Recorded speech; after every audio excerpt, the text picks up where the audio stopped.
Bonsoir, je suis désolée pour ce retard. Aujourd'hui, ça va être un live un petit peu dans un endroit un peu particulier.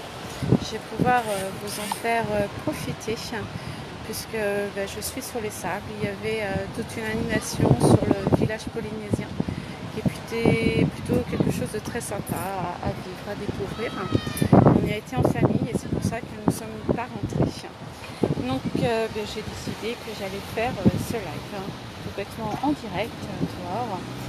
Et ce live c'était pour vous parler quelle est l'influence de notre passé dans notre rôle de parents. Et j'avais envie de vous partager avec vous 4 clés pour qu'on puisse s'en détacher. En fait, dans le live précédent, je vous avais parlé un petit peu des différentes blessures qu'on pouvait avoir. Donc on a tous des blessures de notre passé, qu'ils soient du rejet, de l'abandon, de l'humiliation, de la trahison.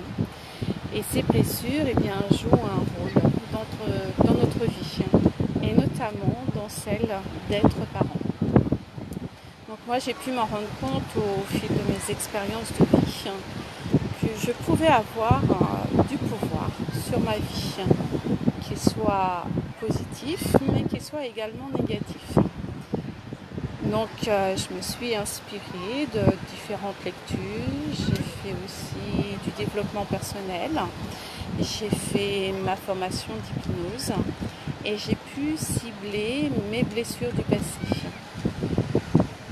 Quand on arrive à les cibler, ce qui est intéressant, c'est de pouvoir travailler pour trouver les différents leviers, la culpabilité, l'humilité, la trahison. Ce qui m'a permis ensuite de davantage croire en moi, d'avoir aussi de la gratitude par rapport à tout ce qui pouvait se passer vis-à-vis de ma vie, dans ma vie, que ce soit du positif ou du négatif, c'est toujours avoir de la gratitude pour qu'on puisse ensuite en ressortir quelque chose bien d'important, puisque nous sommes des éternels on est tout le temps en apprentissage. J'ai fait donc des choix personnels, j'ai fait des choix professionnels et à partir de là, beaucoup de portes se sont ouvertes à moi qui m'ont permis d'être qui je suis aujourd'hui et de pouvoir mettre en place tout ce que je suis à faire. En fait, la vie nous ramène à des expériences, à des épreuves, elle nous ramène ça des fois sur un plateau et ça nous fait souffrir. On n'en veut plus de ces souffrances, on dit qu'on a travaillé dessus, qu'on a réussi à avancer, c'est quelque chose qu'on ne veut plus et malgré tout elles reviennent. Et si elles reviennent, en fait c'est qu'il y a quelque chose qui n'est pas encore complètement cicatrisé. Et c'est pour ça que parfois nous sommes agacés, en colère par rapport à nos enfants. En fait, il faut tenir compte de sa propre enfance. Quand on veut aider son enfant, quand on veut l'éduquer avec bienveillance, on rejoue notre propre enfance au contact de nos enfants. En fait, c'est un effet miroir. Le passé va rejaillir. Il peut rejaillir sous une forme de colère, d'agacement, qui pouvait être bien caché et non reconnu. Donc comment prendre conscience qu'on est sous l'emprise de notre passé? Parce que le passé est plutôt assez sournois parfois, on ne va même pas s'en rendre compte. Et pourtant, il joue un rôle dans notre rapport aux autres, dans le rapport avec nos enfants. En fait, on va s'en rendre compte, on le voit avec les émotions qu'on va ressentir et les attitudes que nous avons qui nous sont complètement disproportionnées par rapport à l'événement. Il peut s'agir de quelque chose que notre enfant va faire qui reste tout à fait banal, mais chez nous, ça va évoquer quelque chose et ça monte et on va partir dans une colère où on va se sentir agacé. Et souvent, c'est comme ça qu'il y a des choses qui peuvent partir. Donc on va pouvoir aller jusqu'à même se raconter des histoires, c'est parce que, et puis c'est à cause de, puis c'est parce que, puis c'est à cause de. En fait, on va aller chercher les problèmes à l'extérieur, au lieu d'aller voir à l'intérieur de nous ce qui nous dérange et si tout de suite on arrive à pointer ce qui nous dérange, eh bien on va pouvoir ensuite y remédier, le travailler. Donc la première étape, c'est reconnaître que ça vient de nous, et du coup que ça va permettre de pouvoir guérir la cause de l'émotion. C'est aller à la source du problème. Et quand il y a une souffrance, c'est-à-dire il y a un il y a un besoin à combler quelque part. S'il y a une souffrance, voilà, c'est vraiment à se dire oui, qu'est-ce qu'il y a à combler, qu'est-ce qu'il y a à chercher à l'intérieur, qu'est-ce qu'il y a à l'intérieur qui se cache. Alors on connaît les besoins physiologiques, manger, respirer, ça c'est quelque chose qu'on connaît, qu'on ne réfléchit pas pour faire. Et puis après, il y a les autres besoins. Les besoins d'amour, les besoins de reconnaissance. On va pouvoir également ajouter les besoins de sécurité, les besoins de valorisation.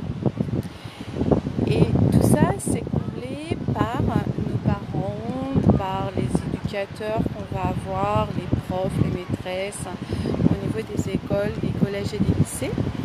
Et en fait, si nos parents n'ont pas répondu positivement à ces besoins, eh bien c'est comme ça que la blessure va se créer. Et c'est la faute de nos parents. Ils ne pouvaient pas, c'est ça qu'il faut en fait comprendre, c'est que nos parents ne peuvent pas nous donner ce qu'eux-mêmes n'ont pas reçu. Enfin, j'avais eu un échange comme ça avec ma maman, qui a toujours été bienveillante vis-à-vis de moi, qui a fait plein de choses pour moi. J'ai pas eu une enfance malheureuse, loin de là. J'avais tout ce que j'avais besoin, j'ai manqué de rien.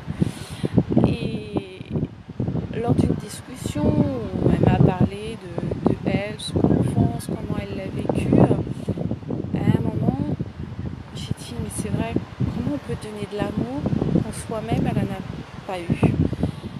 C'est là que j'ai compris que de l'amour elle n'en avait pas eu. Donc elle m'en a donné comme elle pouvait, comme elle pensait. Elle a fait comme elle a pu, du mieux qu'elle a pu. Mais au jour où on arrive à comprendre ça, les choses deviennent beaucoup plus fluides. Et je m'entendais très bien avec ma maman, il n'y avait pas de souci, j'étais loin d'être fâchée. Mais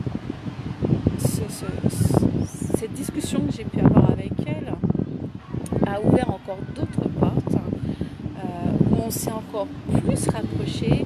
Et ça, c'était juste un moment qui était merveilleux, quoi.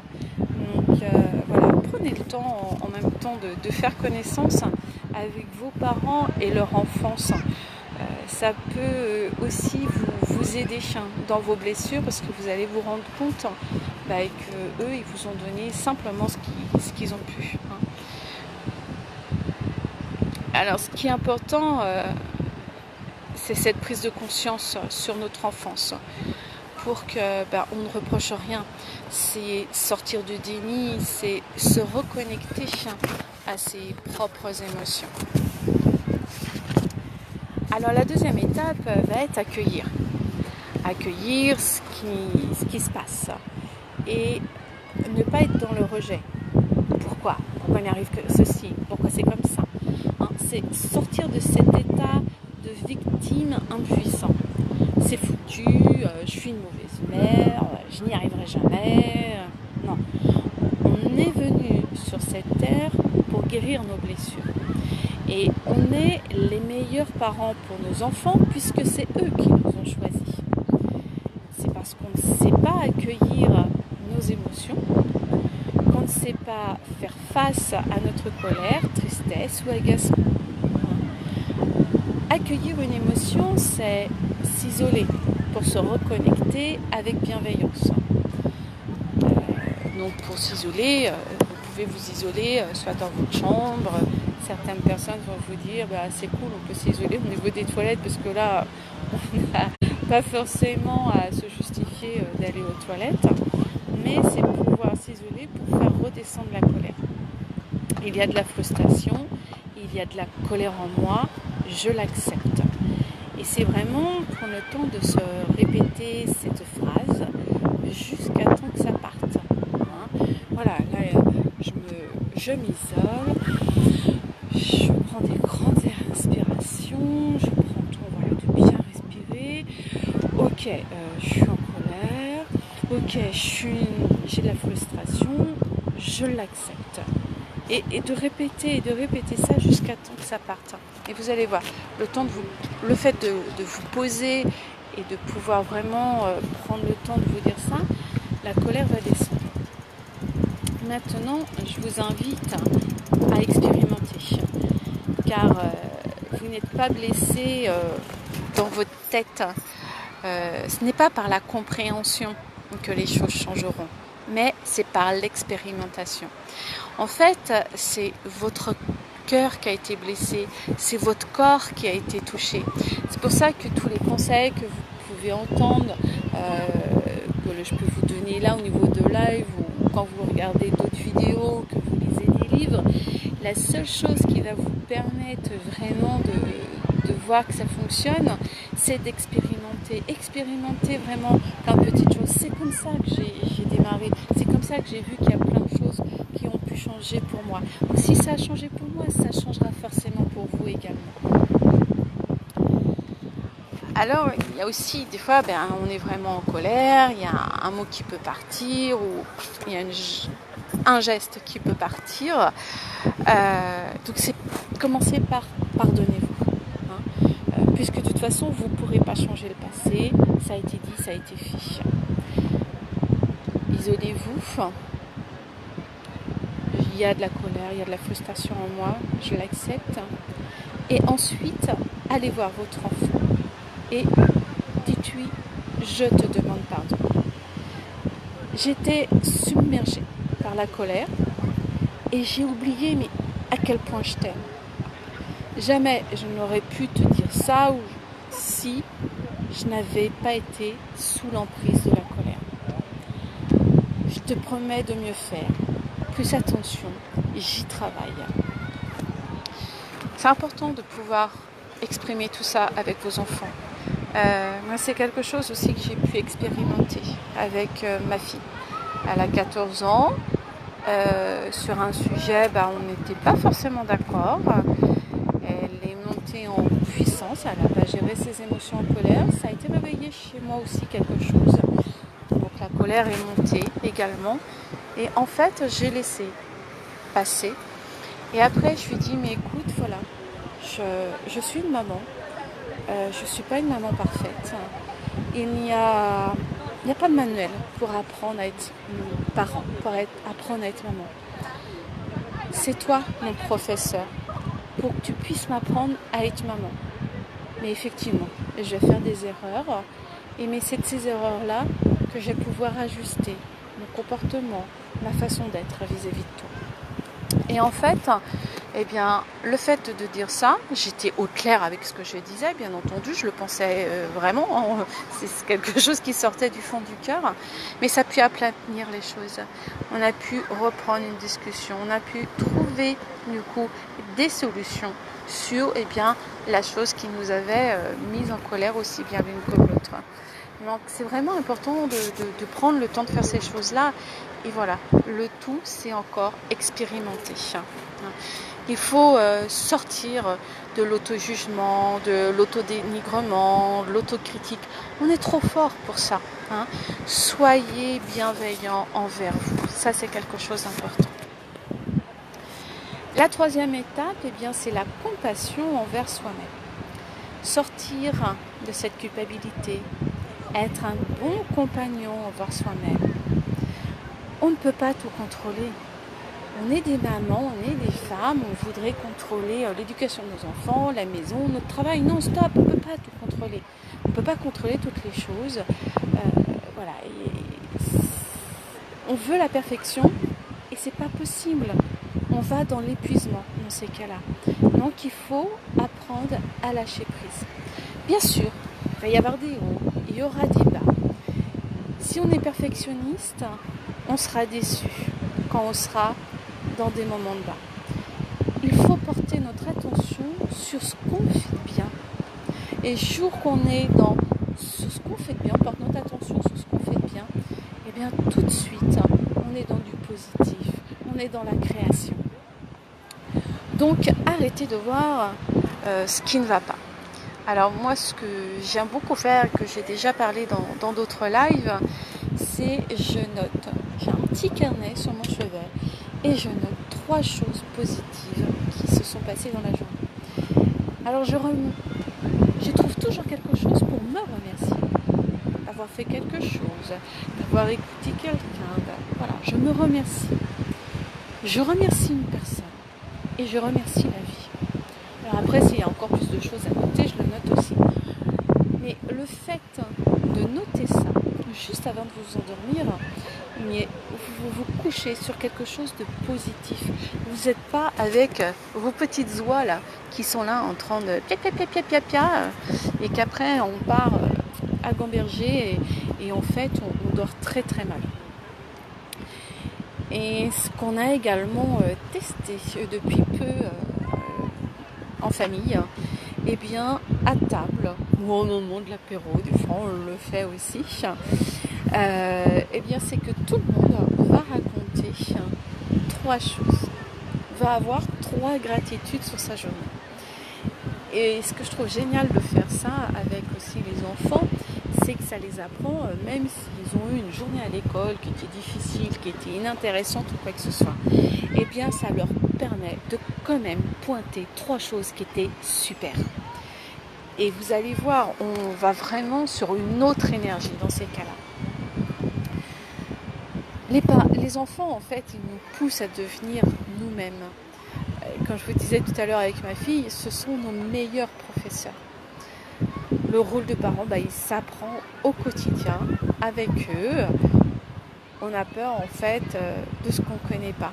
Donc on a peur d'être parent, on a peur de mal faire lorsqu'on veut le meilleur pour nos enfants. Et nos enfants viennent réveiller l'enfant qui est en nous. Car on l'a oublié. On sait pour ça qu'on a des émotions qui ressortent et c'est là qu'on perd notre sang-froid. J'avais lu ça aussi quelque part, je trouve ça très intéressant. En fait, il y a 98% de nos peurs qui ne se font jamais. En fait, c'est simplement qu'on s'écrit des scénarios. Donc c'est vraiment pour vous dire que ne pas avoir peur, être soi-même le plus possible. La 4e étape, c'est pas toujours la plus facile, c'est le pardon.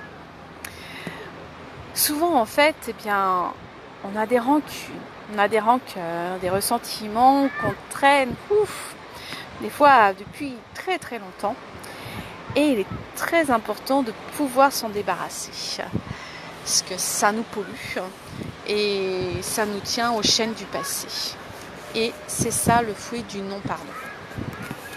Alors, le pardon, c'est quoi ?